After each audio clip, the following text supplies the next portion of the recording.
So, my name is Soham Mankar, मैं जो triple IT Jabalpur graduate and current at यूजुफ से इंजीनियर। सो आज की जो वीडियो है मैं जो आपको एनआईटी सिलचर की आपको फिजिकल रिपोर्टिंग कर रहा हूँ, तो आपको ए टू जेड सारी डिटेल्स दूंगा फिजिकल रिपोर्टिंग की, एनआईटी सिलचर की कि आपको फिजिकल रिपोर्टिंग कब करनी है, कैसे करनी है, ठीक है, डॉक्यूमेंट्स कौन से लाने, फिजिकल रिपोर्टिंग के क्लासेस कब से रहेंगे, ओरिएंटेशन कब रहेगा, तो सब ए टू जेड में स्टूडियो बताऊंगा।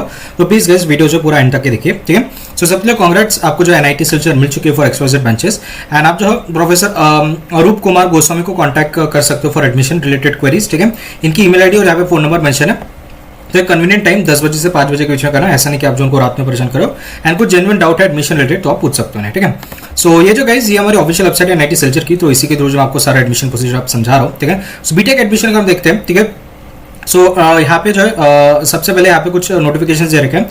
सबसे पहला जो है मैं यहाँ पे आपको नोटिस रिगार्डिंग फिजिकल रिपोर्टिंग आपको बता देता हूँ, ठीक है। सो यहाँ पे जो है ये नोटिस आ चुकी है। सो जिनको भी बीटेक सीट मिली है एनआईटी सिलचर में, जोसा हो या सीएसए भी लेटेस्ट 2025-26 बैच ले, ठीक है, तो उनको जो है फिजिकली रिपोर्ट करना पड़ेगा 20 से 22 अगस्त के बीच में, जो आपको फिजिकल रिपोर्टिंग करना ही करना होगा। सो ठीक है, सो मार्क के कैलेंडर गैस 20 तारीख से लेकर 22 अगस्त के बीच में आपको फिजिकल रिपोर्टिंग करनी पड़ेगी। अगर आप नहीं करते हो तो आपकी एडमिशन कैंसिल भी कर दी जा सकती है, ठीक है। So please mark your calendar, ठीक है। सो थोड़ी इसमें लाइक ब्रांच वाइज आपको रिपोर्टिंग करनी पड़ेगी, ठीक है। मान लो कि आपको सिविल इंजीनियरिंग या फिर मैकेनिकल इंजीनियरिंग मिली है, ठीक है। सो आपको 20 अगस्त को जो आपको फिजिकल रिपोर्टिंग करनी पड़ेगी 10 बजे से 5:30 बजे के बीच में, ठीक है।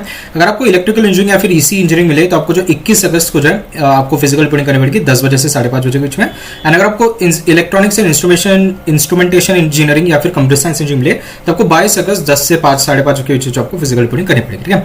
एंड वेन्यू जो रहेगा आपका ground floor central computer centre CSE EC building NIT Silchar campus में ही रहेगा, ठीक है। सो प्लीज ये टाइम को और ये डेट्स को करें एंड फिजिकल रिपोर्टिंग के लिए पहुंच जाए, ठीक है। जिनको राउंड 3 में मिल रहा है प्लीज ये तारीख के बीच में एटलीस्ट आए, ठीक है। लेट मत कर देना प्लीज, इतना नोट कर लो, ठीक है।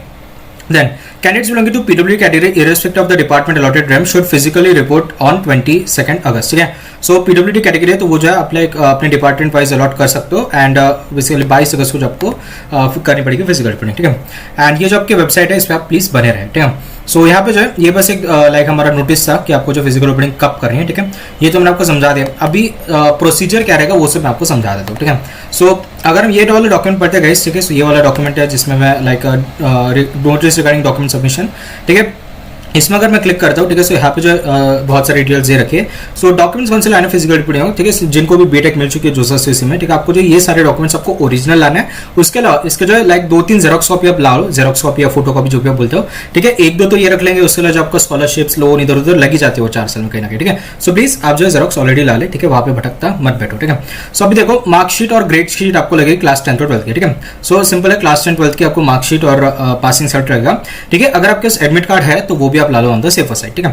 देन क्लास 10 का एडमिट कार्ड यही लिखा है, पासिंग सर्टिफिकेट और बर्थ सर्टिफिकेट, ठीक है, ये तो आपको लाना पड़ेगा, ठीक है। बर्थ सर्टिफिकेट भी आप ला ही लो, ठीक है। देन क्लास 12 का पासिंग सर्टिफिकेट, ठीक है। अगेन वही चीज है मैंने आपको बताया, ये तीनों पॉइंट का मतलब यही है, क्लास 10 का एंड 12 का आपको पासिंग सर्टिफिकेट, मार्कशीट और एडमिट कार्ड आप ला ही लो, ठीक है। देन उसके लिए यहाँ पे देखो एंड इवन बर्थ सर्टिफिकेट भी, ठीक है। जेडब्ल्यू मेंस का स्कोर कार्ड, ठीक है। सो स्कोर कार्ड और एडमिट कार्ड दोनों ला लो आपको जेडब्ल्यू मेंस का, ठीक है। देन प्रोविजनल एडमिशन लेटर जो आपका जोसा के थ्रू आपको मिला होगा, ठीक है। सो जोसा को या सीएसए जहाँ पे आपको सीट अलॉट होगी जो भी राउंड में, वहीं पे आपको डाउनलोड का ऑप्शन होगा, प्रोविजनल एडमिशन लेटर या सीट एक्सेप्टेंस लेटर, वो आपको डाउनलोड करके आपको लाना पड़ेगा, ठीक है। Then upgraded offer letter issued by JoSAA CSA if any of seat allotment at NIT Silchar, ठीक है। सो मान लो कि आपको एक इंस्टीट्यूट से दूसरे इंस्टीट्यूट में आई है, ठीक है, फिर जोसा से तो एक अपग्रेडेशन लेटर भी आता है, ठीक है, वो भी आपको लाना पड़ेगा। बेसिकली वो जैसे आपको कोई भी राउंड में अलॉट होते हैं तो वो अपग्रेडेशन लेटर वहीं पे डाउनलोड का ऑप्शन होता है, ठीक है। Then in case of OBC essential category non creamy layer certificate as per JoSAA format आपको लाना पड़ेगा, ठीक है। सो जोसा सीएसवी का जो भी फॉर्मेट था ना, उसी फॉर्मेट में आपको जो ओबीसी का सर्टिफिकेट लाना पड़ेगा, ठीक है। लेटेस्ट 1 अप्रैल 2025 के बाद वाला, ठीक है। नॉन क्रीमी लेयर कुछ नहीं है, ठीक है। अगर मैं यहाँ पे समझा दूं आपको, ठीक है, यहाँ पे ये जो है नॉन क्रीमी लेयर सर्टिफिकेट, ठीक है। सो इसमें अगर हम जाते हैं सो ये कुछ ऐसा ही आपका दिखता है नॉन क्रीमी लेयर, ठीक है, जो सेम हमारा जोसा एसवीसी का फॉर्मेट है, ज़्यादा कुछ सोचने की जरूरत नहीं है इसमें, ठीक है। वो जहाँ से भी आप बनाओगे वो लोग उसी पेपर पे दे देंगे, ठीक है। एंड एक चीज़ ध्यान रखें, ये जो है हमारे प्रॉपर लाइक जो भी आपके हाईएस्ट अथॉरिटीज है उससे होना चाहिए आपके स्टेट के, ठीक है। तहसीलदार यूजुअली रहते हैं, उसके नीचे वाले को मत लाना, ठीक है। एंड सेम अप्लाइज फॉर आपकी ईडब्ल्यूएस कैटेगरी के लिए, ठीक है। ईडब्ल्यूएस कैटेगरी के लिए आपको 1 अप्रैल के बाद लाना पड़ेगा, प्रॉपर आपके स्टेट के जो भी हाईएस्ट अथॉरिटी है, ठीक है, तहसीलदार से नीचे होना चाहिए बस। एंड आपको जो लाइक जोसा सीयूसी का फॉर्मेट में आपको लाना पड़ेगा, ठीक है। SC/ST कैटेगरी हो तो आपका जो वही सेंट्रल गवर्नमेंट का जो कास्ट सर्टिफिकेट है जो अपने जोसा सीयूसी में दिया है लाइक फॉर्मेट में, वही वैलिड है। वो एक चीज आप ध्यान रखिएगा, अगर आप महाराष्ट्र से बिलोंग करते हो SC/ST कैटेगरी या फिर OBC कैटेगरी, तो आप प्लीज एक कास्ट वैलिडिटी भी ला ले ऑन द सेफर साइड, ठीक है। यहाँ पे मेंशन नहीं है but on the safer side cast validity भी ला लो अगर होगी तो, ठीक है। एंड अगर आप ST कैटेगरी हो तमिलनाडु से तो एक रेवेन्यू डिवीजन ऑफिस से आपका इशू होना चाहिए, ठीक है। देन मेडिकल सर्टिफिकेट वही अपना जोसा सीयूसी के फॉर्मेट में, ठीक है। अगर ट्यूशन फी अगर आपको करनी है तो आपको इनकम सर्टिफिकेट आपको लाना पड़ेगा पेरेंट्स का, ठीक है। पेरेंट्स का इनकम सर्टिफिकेट लाना पड़ेगा और ये जो है आपका लेटेस्ट 1 अप्रैल 2025 के बाद होना, ठीक है। सो मम्मी पापा दोनों को आपको लाना पड़ेगा प्रॉपर एक फॉर्मेट में, ठीक है। Then proof of all payments made to JoSAA सीयूसी, सो जोसा आपने 30,000 भरोगे अगर आप SC/ST पिलोडेड हो, या फिर आपने जो है 70,000 भरोगे अगर आप जनरल OBC हो, तो आपको जो है इनकी जो भी लाइक स्क्रीनशॉट होगा या रिसिप्ट होगी वो आपको लाना पड़ेगी, ठीक है। Then online payment receipt for balance fee amount if paid, ठीक है। जो भी बैलेंस फी अगर आपने पे कर रखी है, ठीक है, ये इसका मैं आपको बताता हूँ बैलेंस फीस का, तो अगर वो कर ले तो आप उसका भी आपको लाइक फी रिसिप्ट आपको लाना पड़ेगा, ठीक है। एंड इसका फीस स्ट्रक्चर दे रखा है इसी डॉक्यूमेंट में, ठीक है। देन पासपोर्ट साइज आपको लाना पड़ेगा, कलर और लेटेस्ट आपको लाना पड़ेगा व्हाइट बैकग्राउंड में, ठीक है। सो ये 3 बोले आप 5-6 ला लो, ठीक है। देन लेटेस्ट लाना, ठीक है। Photo identity card issued by government agency, जैसे आपका आधार कार्ड है, 12th का एडमिट कार्ड है, ठीक है, पैन कार्ड और फिर हमारा ड्राइविंग लाइसेंस है, पासपोर्ट है, ये सारे हमारे होते हैं। आप आधार कार्ड ला लो ऑन द सेफर साइड, ठीक है। देन एंटी रैगिंग एफिडेविट, ठीक है। सो 2 एंटी रैगिंग एफिडेविट अपना स्टूडेंट का और एक पैरेंट का, तो वो आपको स्टैम्प पेपर पे लाना है 10 रुपए के, ठीक है। इसका जो बेसिकली आपको यहाँ पे दे रखा है फॉर्मेट, ठीक है। सो ये मैं फॉर्मेट समझा देता हूँ, ठीक है। सो ये जो अपना स्टूडेंट का है एफिडेविट और ये वाला जो है हमारा ये इस लिंक पे अगर आप क्लिक करोगे तो ये हमारा पेरेंट्स का होता है, ठीक है। सो आपको क्या करना है, सिंपली इन दोनों की प्रिंट निकालिए, ठीक है। जैसे आप प्रिंट निकालोगे हैंड रिटन फॉर्म में भर दो सारी डिटेल्स और पकड़ा दो किसको, और पकड़ा दो आपको एडवोकेट को। एडवोकेट क्या करेगा, 10 रुपए के स्टैम्प पेपर पे आपको वो नोटरी करके जो आपको एक एफिडेविट बना के दे देगा, ठीक है। कुछ नहीं करना है, फॉर्म निकालो, प्रिंट निकालो, भरो और एडवोकेट को पकड़ा दो, वो बना के दे देगा आपको एफिडेविट, ठीक है। इंटरनेशनल स्टूडेंट्स के लिए आप जो है यहाँ पे चीजें पढ़ सकते हो, ठीक है। इसमें मैं टाइम वेस्ट नहीं करूंगा, ठीक है। एंड यहाँ पे देखो हॉस्टल अलॉटमेंट जो आपको जब भी आप फिजिकल रिपोर्टिंग करेंगे वहीं पे आपको हॉस्टल अलॉटमेंट दे दिया जाएगा 25 अगस्त, लाइक 25 अगस्त के पहले 25 अगस्त से आपके जो है क्लासेस शुरू हो रहे हैं, ठीक है। सो प्लीज नोट करें, ठीक है। यहाँ पे जो आपका फीस स्ट्रक्चर दे रखा है तो मैं इस पर टाइम वेस्ट नहीं करूँगा क्योंकि ऑलरेडी मैंने एक वीडियो बना चुका है NIT के फीस स्ट्रक्चर पे, प्लीज मेरे चैनल पे जाके देख ले। सो यहाँ पे सारी फीस आपको दे रखे हैं कैटेगरी वाइज, ठीक है। सो आपकी यहाँ पे जो भी कैटेगरी वाइज आपकी फीस है उसमें से आपको जो है 30,000 माइनस करने पड़ेगा अगर आप SC/ST पिलोडेड हो तो उतना आपको बैलेंस रहेगा, एंड 70,000 माइनस करने पड़ेगा अगर आप जनरल OBC EWS हो, अकॉर्डिंग टू लाइक अपना जो भी इनकम क्राइटेरिया आप देख लो जितना भी बैलेंस फी दे रहा है, ठीक है।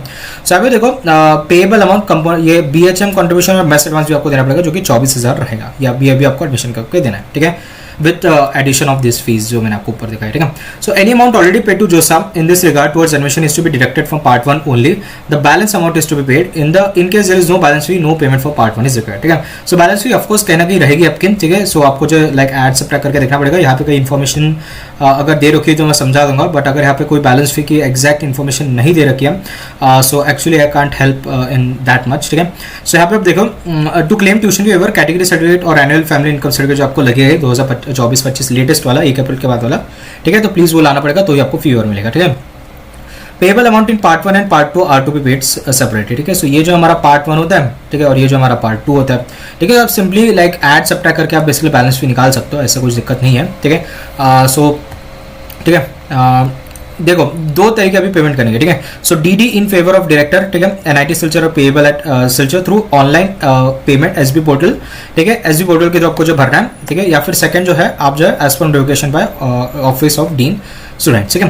देखो 2 मोड है पेमेंट करेंगे। ये जो भी फीस रहेगी आपकी बैलेंस फी, एक क्या करो आप जो डायरेक्ट इनके अकाउंट पे आप डाल सकते हो, ठीक है, लाइक बैलेंस फीस के लिए, ठीक है, या फिर एक चीज मैं बता देता हूँ SB पोर्टल के थ्रू, ठीक है। मैं रेकमेंड करूंगा ये मेथड से आप प्लीज करें, ठीक है, क्योंकि यूजुअली जो है ये काफी ईजी मेथड रहती है और सेफ भी मेथड है, ठीक है। सिंपली आप जाओ SB कलेक्ट पे अगर आप चले जाओगे, ठीक है। सो SB कलेक्ट पे जैसे आप जाओगे ये लिंक रहेगी, आपको इस पे जाने का है बस, और यहाँ पे एजुकेशन इंस्टीट्यूट में जाना है, यहाँ पे आपको सर्च करना है NIT सिल्चर, ठीक है। NIT सिल्चर आपको यहाँ पे जो है सिलेक्ट करना है, ठीक है। जैसे आप NIT सिल्चर जाओगे यहाँ पे देखो 2 चीज़ें, ठीक है। जैसे यहाँ पे मेंशन था, कहा गया वो डॉक्यूमेंट, ठीक है, हाँ ये वाला डॉक्यूमेंट था, ठीक है। सो यहाँ पे देखो यहाँ पे जो है BHM कंट्रीब्यूशन था और मेस का एडवांस था, ठीक है। सो यहाँ पे भी दे रखा है BHM अकाउंट में जो आप जाके BHM अकाउंट का कर सकते हो, या फिर आप जो है सीधा ऑनलाइन फी कलेक्शन में आप चले जाओ, ठीक है। सो जैसे आप ऑनलाइन फी में जाओगे यहाँ पे पेमेंट कैटेगरी में देख लो आपकी कौन सी बैठ रही है, ठीक है। सो ये देखो BTech यहाँ पे दे रखा है, ठीक है। सो BTech first time entry batch income above 5 lakh, BTech first time entry batch 2001 to 5 lakh के बीच में, BTech फर्स्ट ईयर SC/ST पिलोडेड, ठीक है। सो आपको जो इस अपने कैटेगरी वाइज जो यहाँ पे आपको सिलेक्ट करना पड़ेगा, ठीक है। बीटेक नहीं, यहाँ पे जो है ये है, ठीक है, BTech first sem less than 1 lakh भी होगा, ठीक है। सो वो प्लीज आप सर्च कर ले। सो जैसे गाइज यहाँ पे रखा है इनकम अबव 5 लाख, ठीक है। सो यहाँ पे आपको जाना है और यहाँ पे जो आपको लाइक सारे फीस आपको डालनी है, ठीक है, जो भी आपका डिटेल्स है वो अगर आपको डालना है, ठीक है। एंड कैटेगरी यहाँ पे आपको मेंशन करनी पड़ेगी, ठीक है।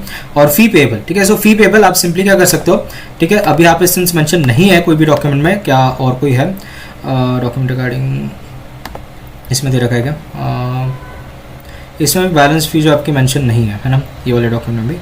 सो अगेन आप जो है एक तो फिजिकल डिपोजिट तक रुक सकते हो या फिर जो यहाँ पे सिंपली आप अपने हिसाब से जो इसको ऐड एंड सब्ट्रैक्ट कर सकते हो, ठीक है। वैसे उससे कुछ दिक्कत नहीं रही है, ठीक है। जैसे देखो अगर आप SST पीडब्ल्यूडी हो, ठीक है, सो आपकी टोटल पार्ट 1 की फीस 38,000 है, आपने 30,000 और भरी दे ऑलरेडी जो समय या CLC में, तो आपको 8,000 प्लस आपको जो है 24,000 आपको पे करना पड़ेगा, ठीक है। सो आप सिंपली इसको ऐड करके जो है वो अमाउंट लिख सकते हो यहाँ पे, ठीक है। अकॉर्डिंगली आपकी जो भी कैटेगरी है, मान लो कि मोर देन 5 लाख है, ठीक है। सो आपको जो है 1 लाख में से 17,000 माइनस करना, सो 30,500 रहेगा, ठीक है। वो आपको जो भरने पड़ेंगे, प्लस आपको जो ये अमाउंट भी आपको देना पड़ेगा। सो 30, 40, 50, 54,500 आपको देने पड़ेंगे, ठीक है। एंड अगर आप 1 लाख टू 5 लाख के बीच में, तो अगेन आपने 70,000 रुपये दे रहे हैं, तो यहाँ पे आपको कुछ देने की जरूरत नहीं है, ठीक है, क्योंकि मेस फीस यूजुअली अलग हम देते हैं। सो यहाँ पे अभी आप पेमेंट मत करो, ठीक है। लेकिन ये 38,000 तो ऑलमोस्ट सिमिलर रहेगा, जो भी जनरल लेस देन 1 लाख के लिए वो सिमिलर रहेगा SST पीडब्ल्यूडी का, ठीक है। सो यहाँ पे सिंस यहाँ पे कहीं भी बैलेंस भी मेंशन नहीं है, तो आप एक तो एड एंड सब्ट्रैक्ट करके आप कर सकते हो, या फिर रुक जाओ, या फिर अगर आपको कोई ईमेल आया रिस्पेक्टिव, या फिर आपको कोई लाइक वहाँ से बात हुई है वो कॉलेज से, अगर उन्होंने बोला कि आप बाद में भर सकते हो बैलेंस फी, तो आप बाद में जब फिजिकल रिपोर्टिंग होगी तब भर लेना, ठीक है। बाकी कैसे भरना मैं आपको समझाई दिया, ये सिंपली आप जो आपको टाइप करना पड़ेगा जितनी भी आपकी फीस रहेगी, ठीक है। ये जैसे आप फीस डालोगे, आप नेक्स्ट जाओगे तो आपको जो वो पेमेंट गेटवे पे फेंक देगा, एंड वहीं से आप लाइक सारी पेमेंट कर सकते हो, ठीक है। एंड बट आगे सो ये हम डॉक्यूमेंट देख रहे थे, ठीक है। हाँ, ये बैंक अकाउंट की डिटेल्स है, ठीक है। सो इसके थ्रू भी आप DD या फिर आप डायरेक्ट पेमेंट आप कर सकते हो, ठीक है।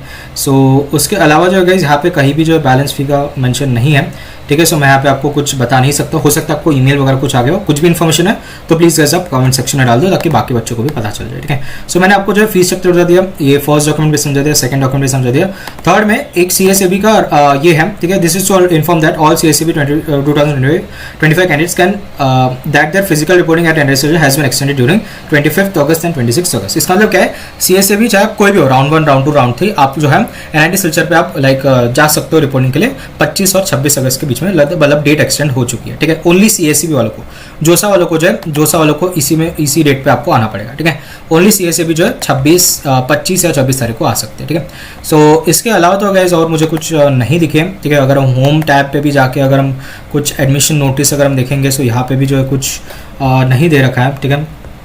सो ठीक है, फीस का तो अगेन कुछ यहाँ पे नहीं दे रखा है, तो अगर आपको कुछ भी फीस की डिटेल्स है, अगर आपको बैलेंस भी पता चल चुके हैं, ठीक है, सो आप जो है उसके थ्रू जो आप फी पेमेंट कर सकते हो, ठीक है। सो ये थी आज की वीडियो, एंड होप आपको जो वीडियो पसंद आएगी। अगर आपको वीडियो पसंद आई है so please like share subscribe में चल, ठीक है। मिलते हैं नेक्स्ट वीडियो में, तब तक के लिए टाटा बाय।